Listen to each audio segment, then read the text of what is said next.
Today we're starting our new topic on angle relationships, and today we're starting with points, lines, intervals, and angles. We're not going to be solving any questions today, but our questions today are going to involve naming or labeling things. So as we go through this theory, these names are extremely important. The first one, point, so the word point needs to be written in there,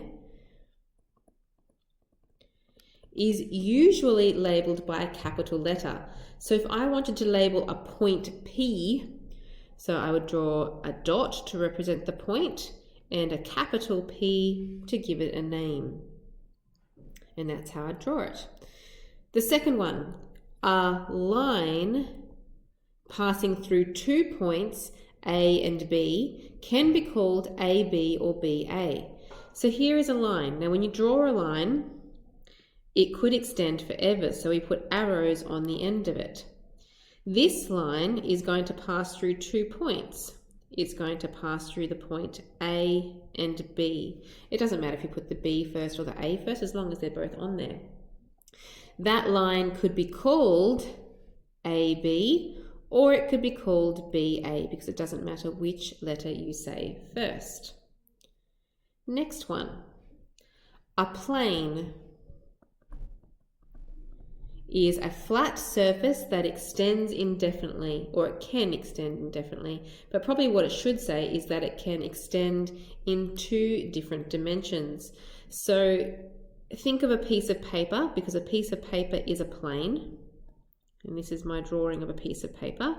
It can extend this direction, or it could extend in that direction. But most of the planes that we're going to be looking at do not extend indefinitely, but they do extend in 2 dimensions. The next one, collinear points. So collinear points all lie in a straight line. So we know that a straight line looks like this with arrows on the end. And to be collinear means that we need 3 or more points to sit on that line. So here we go, we're going to have the points A, B, and C. They don't have to be evenly spaced. So there is 3 points sitting on a line, so they would be called collinear points. Next one, where 2 lines meet is called an intersection point. Or sometimes we reverse that and say a point of intersection. So 2 lines, here is the first line, here is the second line, and this point in the center where they meet, that is my intersection point. Make sure you're writing these down. Next one, more than 2 lines meeting at the same place are concurrent. Okay, so 2 lines meeting have a point of intersection, but once we have more than 2 lines, so here I'm going to draw a third one on there. Oops, they all need to go through that center dot there. Those lines are called concurrent. Next one, a line segment or an interval, you'll see both names used, is part of a line. Remember that a line can extend forever. We put those arrows on the end. But an interval has fixed length. It has end points, which means if I want to draw an interval for AB, so I draw a dot at one end, I draw a dot at the other end, it has an end of each end of that line, and that's my interval AB, or it could be called a segment AB. A ray AB is part of a line with one end point at A, and it passes through the point B indefinitely. So I have an end point, a dot at A, and then my ray is going to shine out of there, and it's going to pass through a point B. That's how you draw a ray.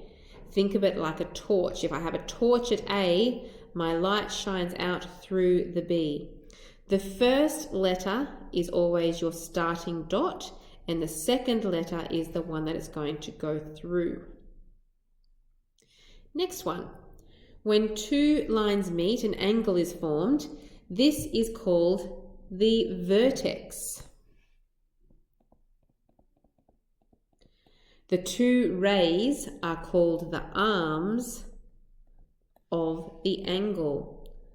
Okay, so two lines, they're going to meet. I'm going to shine a ray out this way, and I'm going to shine a ray out that way.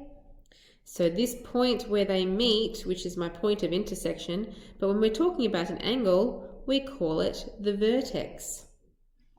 And these rays here, we call those arms when we're talking about angles. An angle is named using 3 points with the vertex as the middle point. Okay, so let me draw an angle for you. Here's an angle. Got my angle here in the middle, my vertex. Got my rays shining out there, or my arms. And I'm going to put some letters on here. I'm going to call this one A, B, and down here C. To name that angle, the vertex, the B, needs to be in the center of my labeling. So like this. Angle A, B in the center C. So you always use the 3 letters that you've been given, but the B, because it's the vertex, has to be in the middle. It can be angle ABC, or it can be angle CBA. Either one of those, name that angle. And you'll also notice that that little symbol at the front, that sloping L, that is the symbol that we use for angle. Next page. If two lines are parallel, it means that they will remain the same distance apart no matter how long they are. This can be written as AB. So AB is going to be a line. So here's my line AB. I need the arrows on the end because it's not a segment.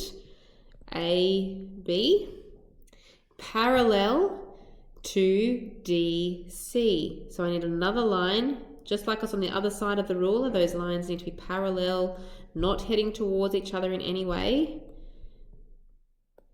And this line's going to be DC. It doesn't matter if you have the B first or the A first and the C, D, as long as those letters are on there. So this symbol is the symbol for parallel, the two vertical lines. AB is parallel to DC.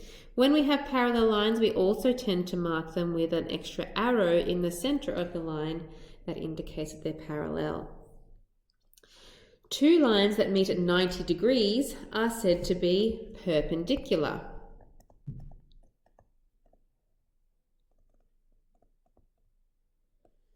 This is written as AB, and this is my symbol for perpendicular, an upside down T. So AB is perpendicular to CD. Let's draw that.